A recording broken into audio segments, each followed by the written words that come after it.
अस्सलाम वालेकुम। चलते फिरते मैं आपको खुशामदीद कहता हूँ और आज मैं मौजूद हूँ बोर्ड से। आपने अंदाज़ा लगा लिया होगा, यही बोर्ड मुझे फ्लावर शो पे देखने को मिला था और वहाँ मौजूद मैंने मैडम से पूछा कि मैडम ये टीसीएल का क्या मतलब है? जिस पर उन्होंने मैडम ने मुझे बताया कि जी टीसीएल का मतलब है टिश्यू कल्चर लैब, जो कि यहाँ पर डिफेंस हाउसिंग अथॉरिटी की जानिब से जो है वो एस्टेब्लिश है और इस लैब में जो है वो मुख्तलिफ इक़साम के पौधों पर रिसर्च की जाती है और पौधे बनाने का काम किया जाता है। तो मेरे लिए ये बात जो है बड़ी तजस्सुस वाली थी और मैंने सोचा कि ये बड़ी इंटरेस्टिंग चीज़ है, तो क्यों ना आपसे आपके साथ भी ये शेयर की जाए। तो आइए चलिए इस लैब में क्या कुछ होता है आपको दिखाते हैं।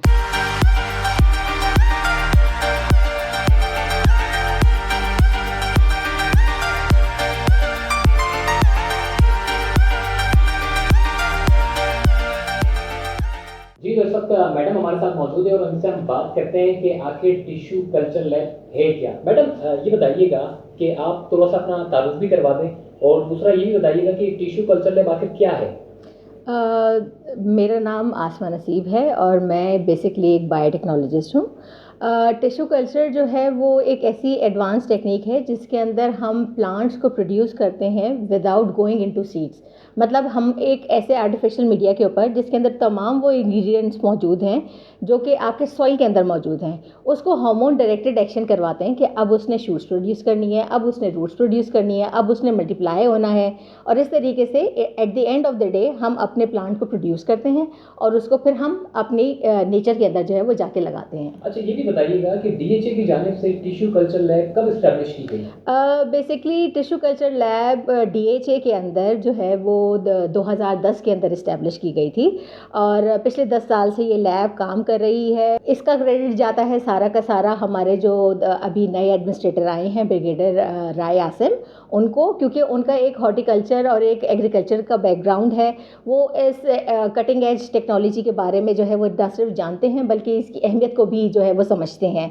तो उन्होंने, और उसके साथ साथ जो हमारे डायरेक्टर हैं करंटली कर्नल सज्जाद, उनकी काविशों का नतीजा है। अच्छा, ये भी बताइएगा कि इस लैब का आउटपुट क्या है? इस लैब का आउटपुट ये है कि देखें, जो चीज़ें डीएचए पहले जो है वो बाहर से ख़रीदता था, वो अब जो है वो डीएचए बाहर से नहीं ख़रीदता है, हम उसको इंडिजिनस बना रहे हैं। दूसरा ये कि आपसे मेरी मुलाकात जो है वो फ्लावर शो के दौरान भी हुई थी।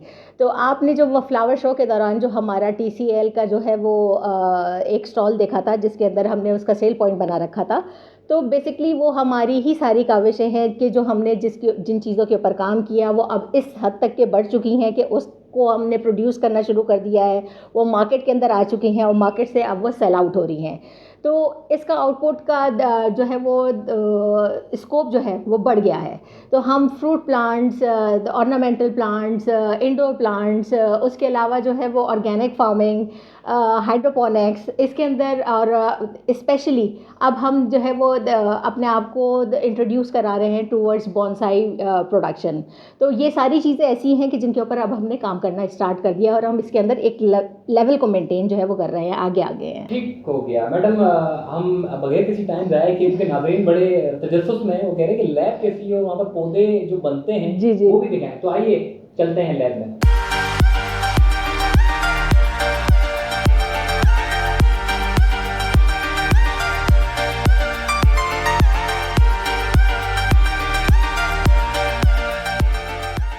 ऑफिस से निकलकर हम लैब में दाखिल हो गए हैं और लैब में जो पहला प्रोसेस जो होता है वो वॉशिंग एरिया होता है और इस वक्त वॉशिंग एरिया में मैडम भी हमारे साथ मौजूद है। मैडम ये बताइएगा कि ये वॉशिंग एरिया में क्या प्रोसेस, क्या काम किया जाता है? बेसिकली वॉशिंग एरिया में जैसे आप देख रहे हैं कि यहाँ पे जार्स रखे हुए हैं, ये वो जार्स हैं जिनके अंदर हम अपने मीडिया को बनाते हैं, जिसमें हम बाद में प्लांट्स को ग्रो करवाते हैं। तो पहले वो यहाँ पे वॉश होते हैं, डिस्टिल वाटर के साथ रिंस होते हैं। उसके बाद ये एक मशीन आप देख रहे हैं, ये हॉट एयर ओवन है। इसके अंदर बाकायदा इसको एक सर्टेन टेम्परेचर के ऊपर इनको ड्राई किया जाता है। ड्राई करने के बाद इसके अंदर मीडिया को जो है वो बना के डाला जाता है, डिस्पेंस होता है मीडिया, और वो मीडिया इस मशीन के अंदर, जिसको हम ऑटोक्लेव कहते हैं, उसके अंदर 121 डिग्री सेंटीग्रेड के ऊपर 15 मिनट्स के अंदर 15 to 20 PSI के ऊपर, जो कि उसका प्रेशर है, उसके ऊपर रहते हुए स्टेरलाइज कर लिया जाता है।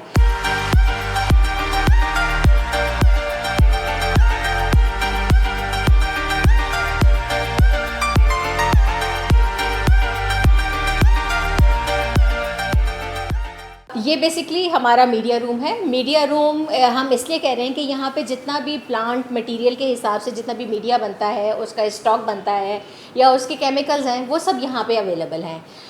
ये अगर आप मेरे अपने उल्टे हाथ की तरफ देखें तो ये वो सारे केमिकल्स हैं जो कि मीडिया बनाने के अंदर काम आते हैं। इसके अंदर डिफरेंट कैटेगरीज़ हैं, मैक्रो की, माइक्रो की, विटामिन्स की और आयरन की, और उसके साथ साथ हार्मोन्स की। ठीक है, अब हम चलते हैं कल्चर रूम के अंदर, वहाँ पे दिखाते हैं कि कल्चरिंग कैसे की जाती है।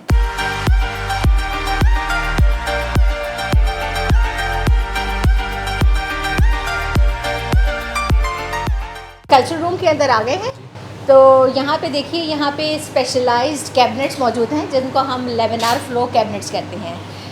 अगर आप एक्सपीरियंस करें तो आप देखेंगे कि यहाँ पे जो हमारा ऑपरेटर बैठे हुए हैं वो इस वक्त जो है वो सब कल्चर कर रहे हैं। जो ग्रोन अप हमारे पास ये इस वक्त एक्जोरा कर रहे हैं जो कि एक ऑर्नामेंटल प्लांट है।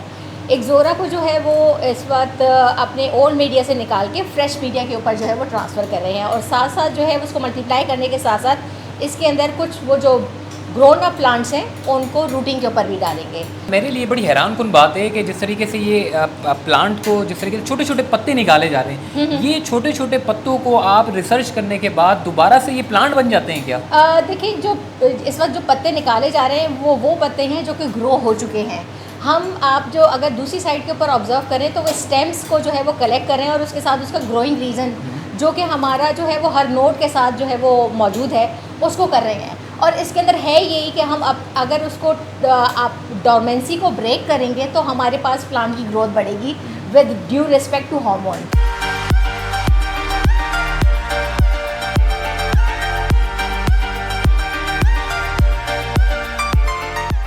अब हम आ गए हैं ये कल्चर रूम से होते हुए ग्रोथ रूम के अंदर, और ग्रोथ रूम के अंदर जैसे कि आप देख रहे हैं, मॉनिटर कर रहे हैं कि आप कि यहाँ पे प्लांट्स जो हैं वो जार्स के अंदर केप्ट हुए हैं।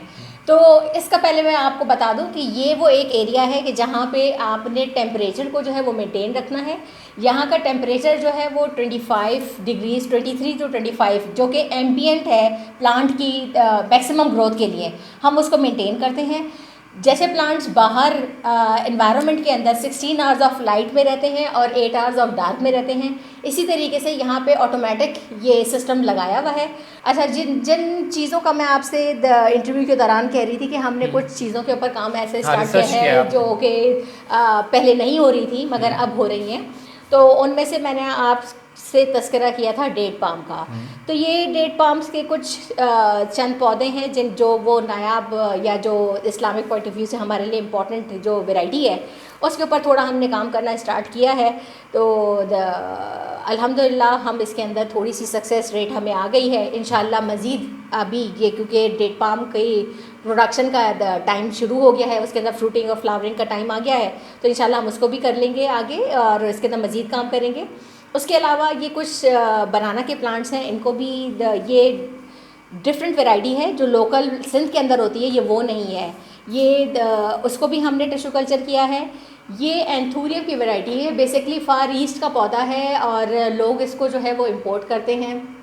हमने भी एक पौधा ख़रीदा था तो वो बड़ा कॉस्ट वाला था, मगर उसके बाद लेटर ऑन अब हमने इसको अपने पास तैयार कर लिया है, तो अपने ही हमारे जनरेटेड खासे पौधे जो है वो ग्रीन हाउस में आपको मिलेंगे। अब आप चले बाहर, हम आपको ग्रीन हाउस दिखाते हैं।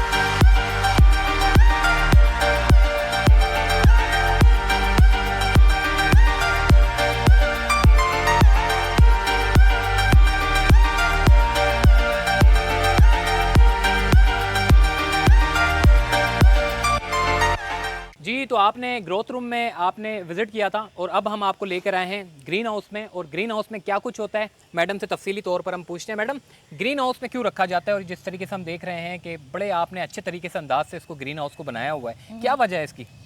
देखें, जो मैंने आपको दिखाए थे ग्रोथ रूम के अंदर, तो मैंने वहाँ पे आपको डिफ़ाइन किया था कि वहाँ पे और जो बाहर वाले पौधे हैं उन दोनों के अंदर सिर्फ एक चीज़ का डिफरेंस है, वो ये कि उसके अंदर क्यूटिकल या वैक्सी लेयर मौजूद नहीं होती। तो जब प्लांट्स वहाँ से बाहर आते हैं तो हम इसको फिर उसके अंदर पॉटिंग मिक्स में करने के बाद उसको टनल के अंदर रखते हैं। 15 डेज़ वो टनल के अंदर रहते हैं, 15 to 20 डेज़, ताकि वो अपनी रूट्स को जो है वो अडेयर कर लें सॉइल के साथ। उसके बाद फिर हम इसका ओपन कर देते हैं और ओपन करने के बाद उसको या तो अपने प्लास्टिक बैग में ही रहने देते हैं या फिर उसको लेटर ऑन हम फिर उसके अंदर जो है वो इसको पॉट में चेंज कर देते हैं। तो आप देखिए कि यहाँ पे कि जो आपको मैंने अंदर दिखाए थे, अगर आपको याद हो तो मैंने आपको एंथोरियम्स दिखाए थे, ठीक है। अब वही एंथोरियम्स अब यहाँ पे आप देखिए कि ये वो एंथोरियम्स हैं जो कि हमने पहले लैब के अंदर बनाए, उसके बाद हम उसको लेकर आए बाहर। तो अब आप देख सकते हैं कि ये मैडम रूटेड हैं और बड़े मुझे यकीन नहीं हो रहा, मुझे यकीन नहीं हो रहा, जो मैंने अंदर देखे थे छोटे छोटे बिल्कुल। पौधे, ये वो इतने यहाँ बड़े पे, जो जी नजर आ रहे हैं ये बिल्कुल। वही पौधे हैं। जी बिल्कुल, ये वही जबरदस्त। पौधे हैं और उसी का आप छोटा देखें कि अभी हमने कुछ दिनों पहले जो निकाले हैं वो इसके अंदर आपको इस पॉट के अंदर नजर आ रहे होंगे डिफरेंट।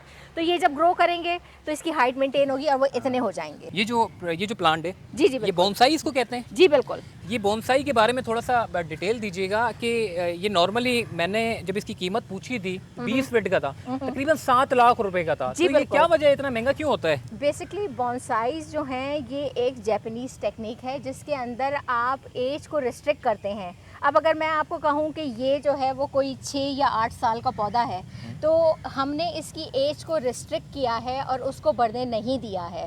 तो उसका पता हमें ऐसे चलता है कि जैसे इसका जो ट्रंक आप देखेंगे, जो इसकी नीचे की बेस है, आप इसको देखिए कि ये जब हम किसी चीज़ को बढ़ने से रोकते हैं तो वो फिर अपने आप को बढ़ाती है, लॉन्गिट्यूडनल नहीं तो फिर वो अपने आप को विड्थ के अंदर बढ़ाती है। तो इसका जो ट्रंक मोटा हुआ है या इसका ट्रंक जो है जो वाइड हुआ है, इसका रीज़न भी एक यही है। अच्छा मैडम, ये बताइएगा कि ये जो लैब हमने देखी है ये क्या हर जगह होती है या पूरे पाकिस्तान में बहुत कम होती है, या हर जगह हमें ये लैब मिलेगी? नहीं, हर जगह तो नहीं मौजूद है, बल्कि इनफैक्ट पाकिस्तान के अंदर बड़ी ही कम प्रोग्रेसिव लैब्स हैं जिसके अंदर हमारी ब्लेसिंग है कि DHA हाउसिंग अथॉरिटी ने इस बात को सोचा और यहाँ पे जो है वो इस लैब को बनाया और इसके अंदर हमारे पास इतनी प्रोग्रेस मौजूद है। तो जनाब आपने लैब को पूरा रिसर्च किया कि किस तरीके से छोटे से पौधे को बड़ा किया जाता है और किस तरीके से हम देखते हैं कि DHA की जो खूबसूरती आपको नज़र आती है इसके पीछे एक बहुत बड़ी मेहनत होती है। तो बहरहाल मुझे दीजिए इजाज़त। आई होप कि ये वीडियो आपको बड़ी पसंद आई होगी कि किस तरीके से ग्रीनरी को बनाया जाता है। हमारी इंपोर्ट चूँकि बंद है जिसकी वजह से ये लैब जो है बड़ी महदूद है, गिनी चुनी लैब हमारे पास 2 या 3 पूरे पाकिस्तान भर में हैं। तो खुदारा इन चीज़ों को देखें और इसकी जो खूबसूरती आप देख रहे हैं इसके पीछे बड़ी मेहनत होती है। तो मुझे फ़िलहाल दीजिए इजाज़त, तब तक के लिए अल्लाह हाफ़िज़।